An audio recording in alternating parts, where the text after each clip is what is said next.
In this video, I'm going to show you how to add links in Gamma app. Now, the first thing you want to do here inside Gamma, you want to go ahead and select your Gamma or the project where you want to add links. So I'm going to go ahead and use this one, which is just a random presentation I created.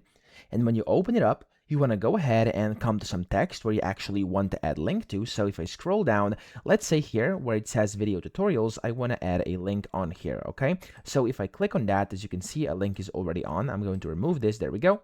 What you want to do is actually hover over this text like this to highlight it.